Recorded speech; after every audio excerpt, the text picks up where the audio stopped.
할렐루야. 잘 오셨습니다. 하나님은 여러분을 사랑하십니다. 하나님께서 오늘 이 자리에 부르시고 인도하신 줄로 믿습니다. 주님의 이름으로 사랑하고 축복합니다. 우리 함께 전후좌우 있는 성도들과 인사하겠습니다. 주의 이름으로 사랑하고 축복합니다.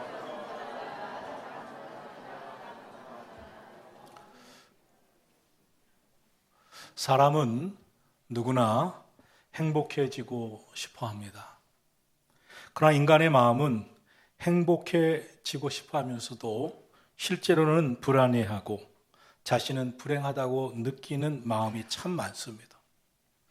부정적인 감정에서 벗어나고자 하지만 이 부정적인 감정이, 즉 우울감, 무력감, 불안, 슬픔, 미움, 시기, 질투와 같은 부정적인 감정이 우리 마음에 계속 반복됩니다.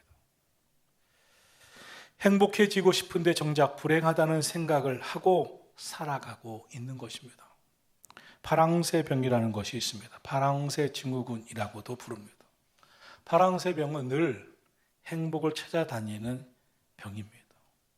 행복을 찾아다니는데 한 곳에서 안정을 찾지 못하고 또 더 좋은 행복은 없나?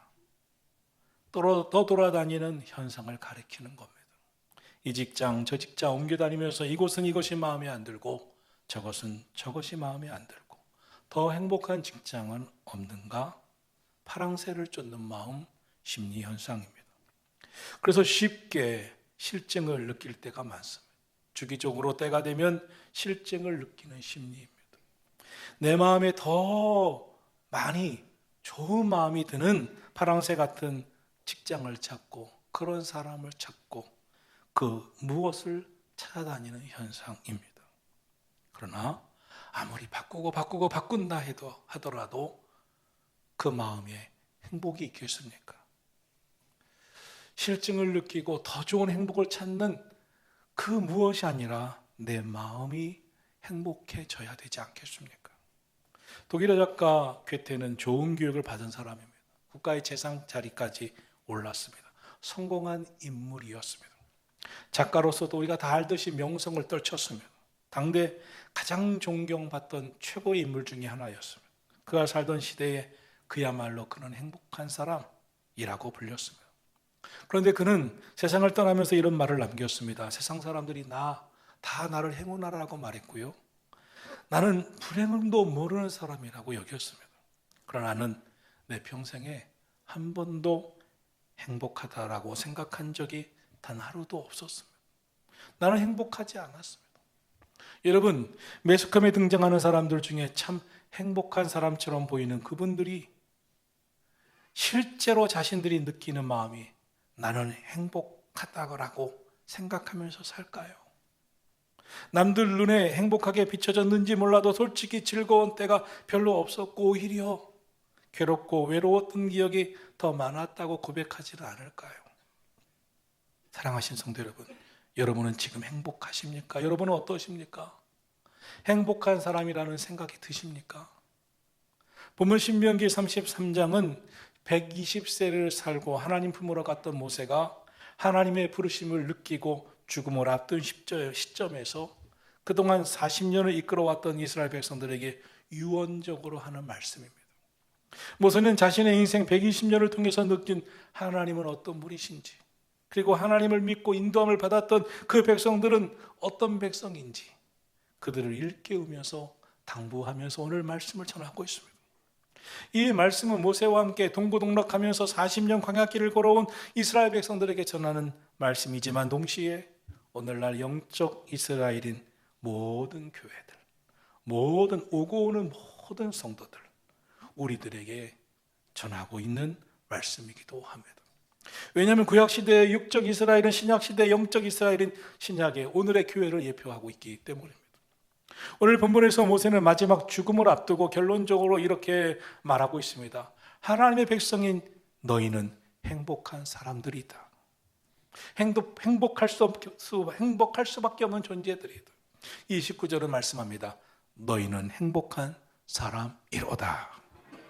이 말씀은 바로 우리를 향한 하나님의 말씀이기도 합니다. 선한 목자 교회 성도 여러분이요, 너는 행복한 사람이로다.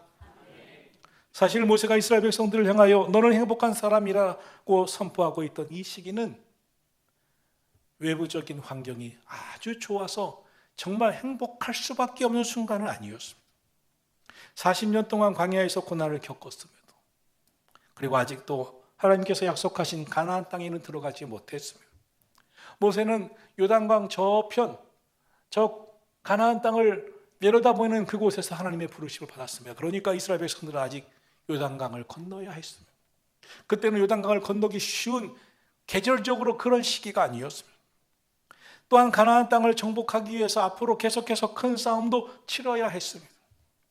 지금까지 살아온 삶은, 뒤에는 광야를 건너온 고난의 삶이었고, 앞으로는 가나안 땅을 정복해 가야 하는 큰 싸움이 아주 많이 남아 있었습니다. 그러나 이러한 어려운 상황 속에서 모세는 아주 명확하게 선포합니다. 이스라엘이여, 너는 행복한 사람이로다. 모세는 지금부터 3,500년 전의 사람입니다.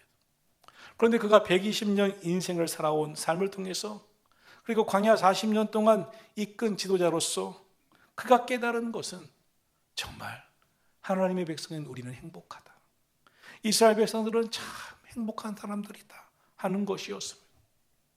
그들의 삶의 이 광야길에 물도 없기도 하고, 어떤 때는 먹을 것도 없기도 하고, 수없는 전쟁도 치러야 하지만 어떻게 그 고비고비마다 살아계신 하나님이 역사하셨는지, 도우셨는지, 지켜주셨는지, 함께 하셨는지, 이것은 하나님의 은혜 아니면 살아올 수 없는 길이었는데, 이 모든 것을 다시 한번 생각해 보니 참 행복한 삶이었고, 앞으로 있는 일들도 많지만 그 많은 그들 앞에 있는 일들은 행복한 일들이 될 것이다, 하나님이 역사하셔서 이루실 놀라운 일들을 체험하게 될 것이라는 그런 깨달음을 전하고 있는 겁니다.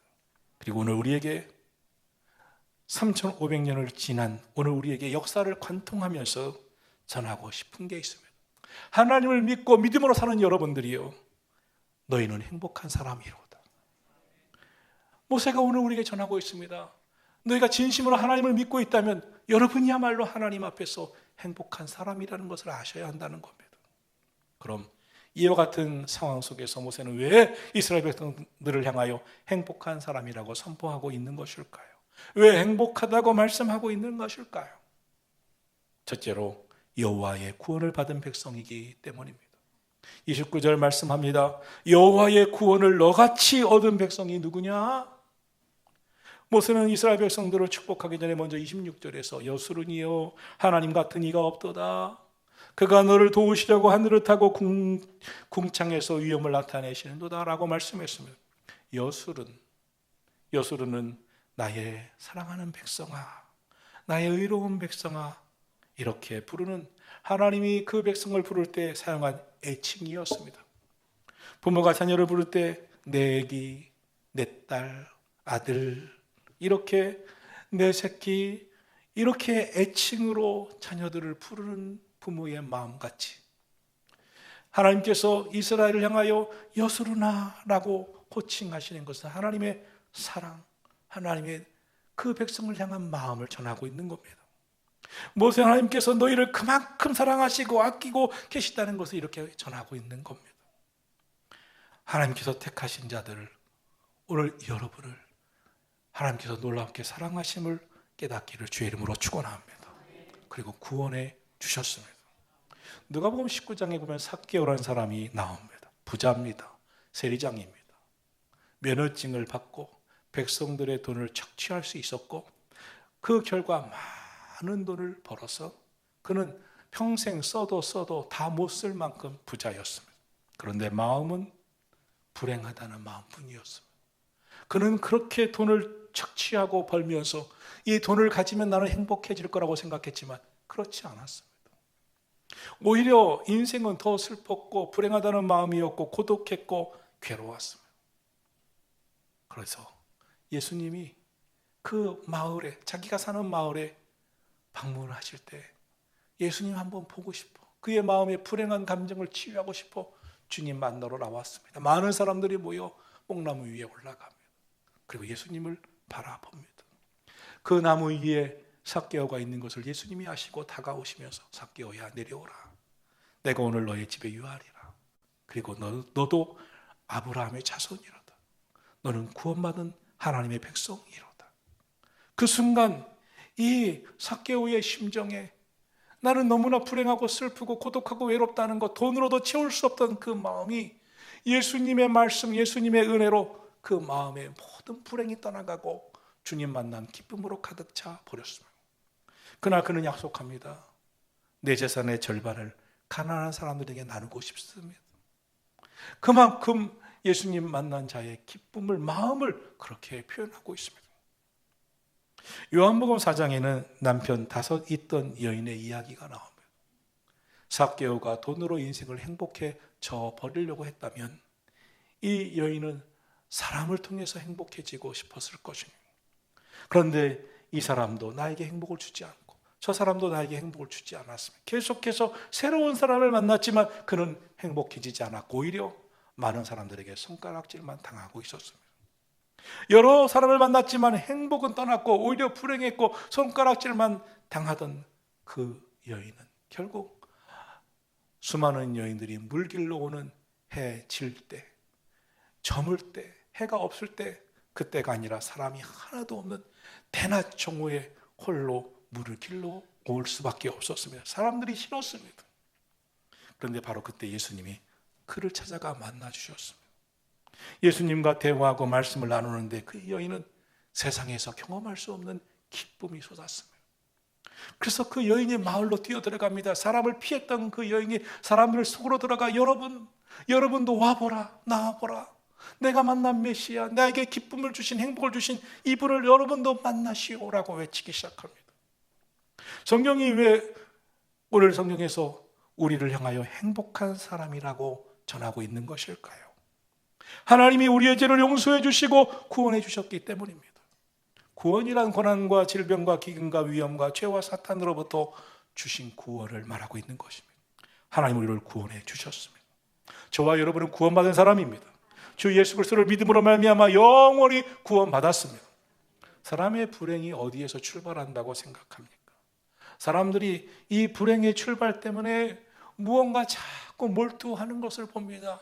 이것이 나에게 행복을 줄 거야. 저게 나에게 행복을 줄 거야. 그런데 돈이 없어서일까요? 건강이 없어서일까요? 학위가 없어서일까요? 명예가 없어서일까요? 모든 불행의 원인은 죄로부터 시작됩니다. 죄 때문에 죽음이 왔습니다. 죄 때문에 죄책감이 왔습니다. 번민이 왔습니다. 고독이 왔습니다. 부끄러움이 왔습니다. 우리 인생의 죄 문제 해결 없이는 누구도 행복할 수가 없습니다. 다윗이 이렇게 고백을 합니다. 시편 32편에서 허물의 사함을 받고 그 죄의 가리움을 받은 자는 복이 있도다. 마음에 간사가 없고 여호와께 정죄를 당치 않는 자는 복이 있도다. 오늘 성경은 말씀하고 있습니다. 너는 행복한 사람이로다. 너같이 구원을 얻은 자가 또 누가 있느냐?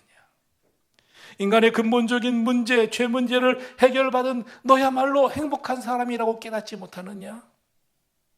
사망에서 죄에서 건진받아 참 구원을 얻은 참 은혜의 자유를 얻은 자 너야말로 행복한 사람인 것을 알지 못하느냐? 구약의 이스라엘 백성들을 행복한 사람이라고 말씀하셨던 주님은 오늘 우리에게도 예수 그리스도 안에서 영적 이스라엘로 부르셔서 우리를 행복한 사람으로 만들어 주심을 믿으시기 축원합니다. 우리는 죽을 수밖에 없는 죄의 종로로 탄 상태에서 하나님의 놀라운 은혜로 구원받았습니다. 예수님의 구속사역을 통하여 구원받았습니다. 우리의 행복은 구원의 축복에서 오는 것입니다. 인생의 가장 절박한 문제는 죽음의 문제입니다. 세상에서 아무리 부귀영화를 누리는 사람도 죽음의 문제 앞에 행복을 좌절당하고 맙니다. 나는 죽으면 어떻게 될까? 그런데 저와 여러분은 예수님을 통하여 십자가의 그 사랑을 통하여 죄 사함 받았고 죽음의 문제를 극복했고 눈물과 고통이 없는 영원한 삶을, 천국의 삶을 살게 될 줄 믿으시기를 축원합니다. 이 사실만 알아도, 우리의 미래가 확실히 천국이 보장되어 있다는 것만 알아도, 예수님 믿는 믿음으로 말미암아 구원받았다는 것만 알아도 어찌 행복하다고 아니할 수 있겠습니까? 여러분, 성경은 말씀합니다. 너는 행복한 사람이로다. 둘째로 하나님께서 돕는 방패가 되어주시기 때문에 행복한 사람이라고 말씀합니다. 본문은 말씀합니다. 하나님은 너를 돕는 방패시오. 하나님은 이스라엘 백성들을 도와주셨습니다. 택해 주셨고 출애굽하게 하신 후에 스스로 알아서 살라고 방치하지 않으셨습니다. 광야길은 모든 것이 없었습니다. 광야길을 걸어오는 삶은 다 기적이었습니다. 광야에 물이 없었습니다. 그런데 반석에서 물을 주셨습니다. 때로는 쓴 물이었는데 단물로 바꿔주셨습니다. 광야에 먹을 것이 없었습니다. 농사도 할 수 없었습니다. 열매도 없었습니다. 그런데 새벽마다 하늘에서 만나가 내려왔습니다. 때로는 메추라기 고기를 내려주셨습니다. 고아와 같이 버려두지 않으셨습니다. 이스라엘 백성들이 행복한 사람인 것은 여호와 하나님이 그들의 방패가 되어 언제나 도와주셨고 보호해 주셨기 때문입니다. 아말렉이 뒤에서 쳤습니다. 수많은 싸움이 그들 앞에 있었습니다. 그러나 하나님이 그들을 지키시고 도우신 줄로 믿습니다. 그와 마찬가지로 예수 그리스도 안에서 영적 이스라엘로 부름받은 저와 여러분, 우리 성도들도 하나님의 도우심과 보호하심을 오늘도 받고 있음을 깨닫게 되기를 예수님의 이름으로 축원합니다. 사람은요, 누구나 이 세상을 살아가다 보면 시련과 어려움을 만나게 됩니다. 거기에다 세상 사람들은 그러한 처지에 놓여 있는 저와 여러분의 삶을 도울 힘이 없습니다. 그래서 사람을 보면서 이 사람은 도와주겠지, 저 사람은 도와주겠지 하다가 절망하고 낙심도 합니다. 하지만 우리가 깨달아야 할 것이 있습니다. 구원받은 하나님 믿는 저와 여러분의 유일한 도움이 되시는 분은 바로 여호와 하나님이심을 믿으시기를 축원합니다. 시편 28편은 말씀합니다. 여호와는 나의 힘과 나의 방패시니 내 마음이 그를 의지하여 도움을 얻었도다.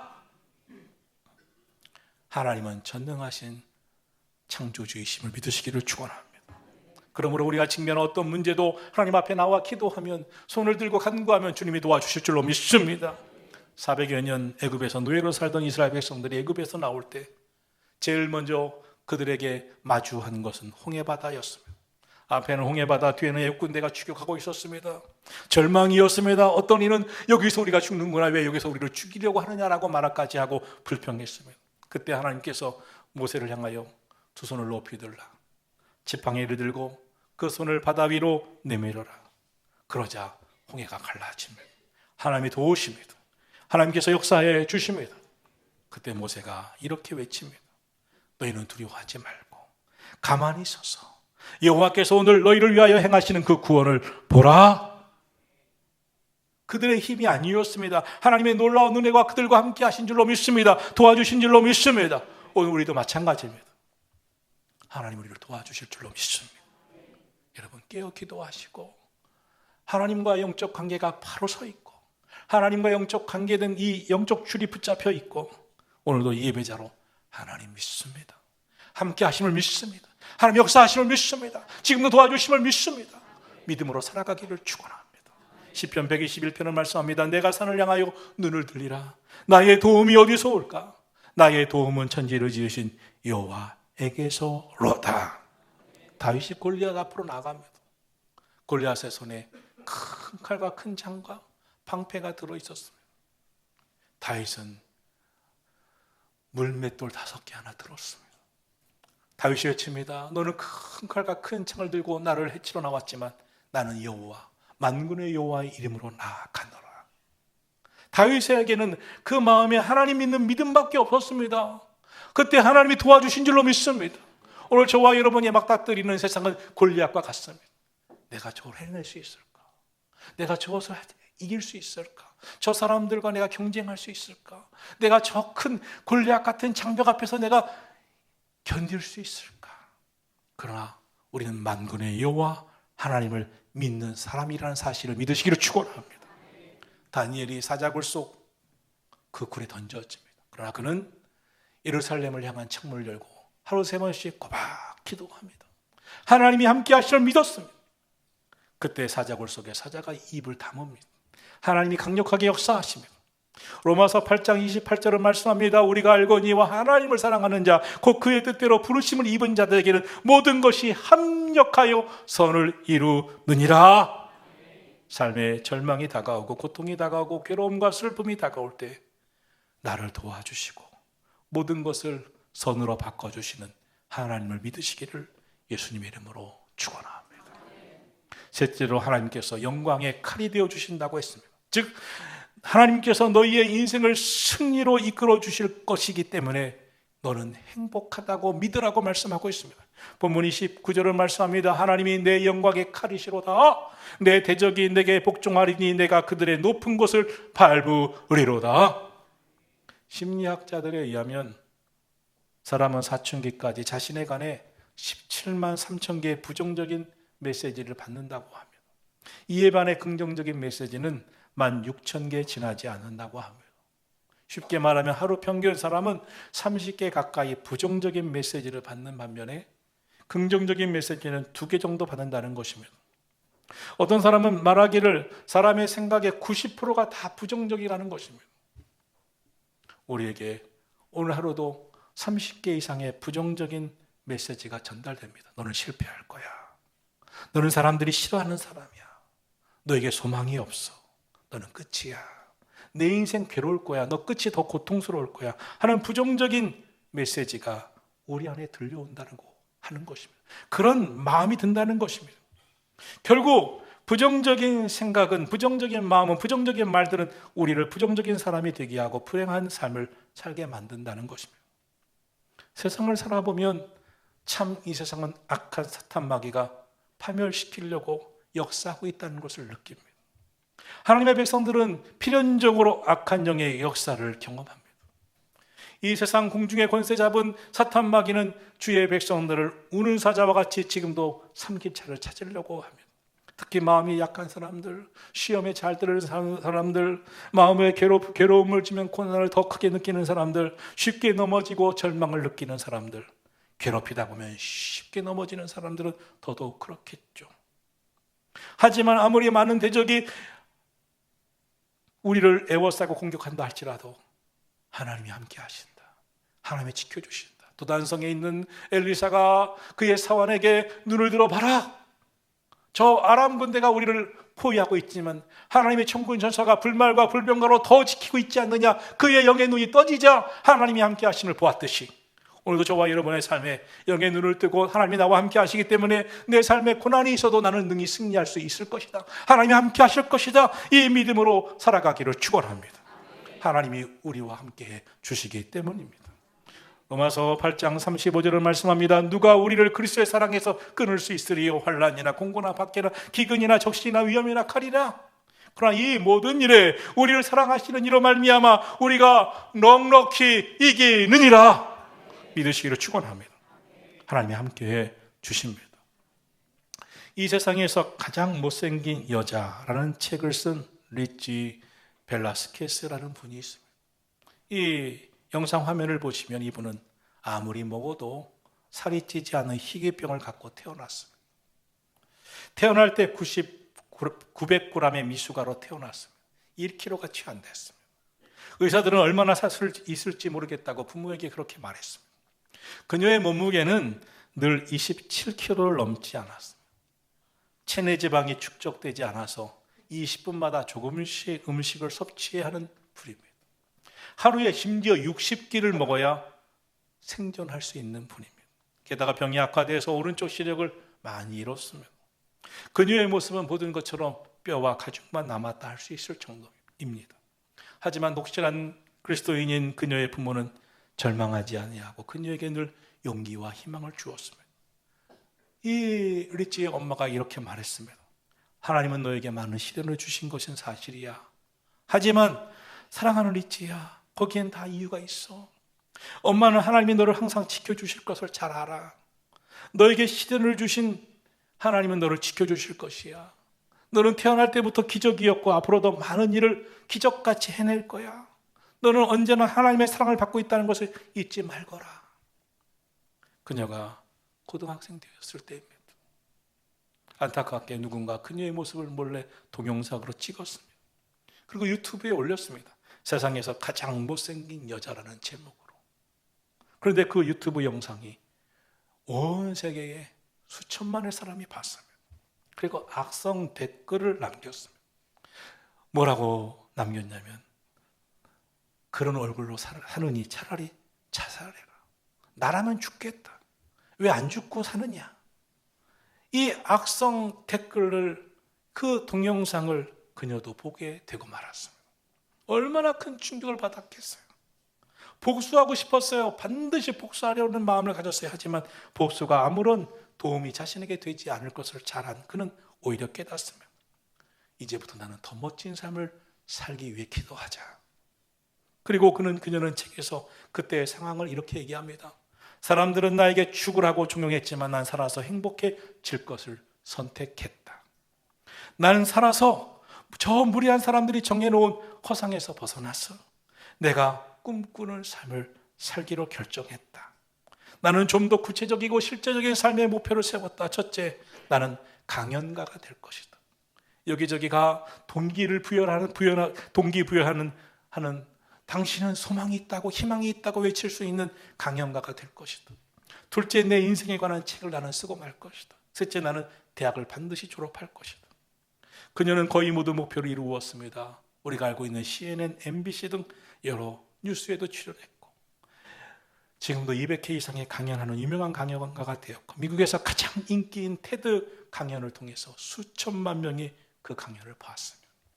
그녀는 언론 정보학 전공으로 텍사스에서 유명한 주립대학을 졸업했고 책도 3권을 썼습니다. 그녀는 책에서 이렇게 믿음의 고백을 했습니다. 더 이상은 희망이 남아있지 않을 거라고 생각하던 그 시절에 나는 지금처럼 행복해질 것이라고는 상상조차 하지 못했습니다.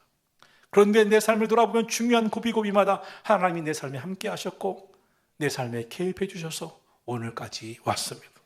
내가 행복을 느끼는 비결은 하나님께서 부여하신 나만의 소명을 갖고 그 소명을 받아들였고 나는 믿음으로 살아냈기 때문입니다.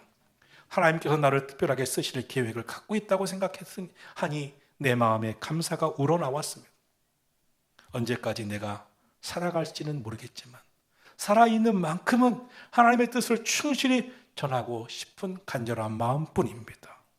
사랑하는 성도 여러분, 하나님께서 오늘도 우리와 함께 하시고 도와주실 줄로 믿고 하나님께서 보여주실 것을 믿고 믿음으로 살아가기를 축원합니다. 우리의 일생을 인도해 주실 것을 믿습니다. 우리를 도와주실 것을 믿습니다. 그러므로 여러분, 어떠한 문제와 어려움 가운데서도 낙심하지 마세요. 하나님의 말씀, 약속의 말씀을 붙잡으세요.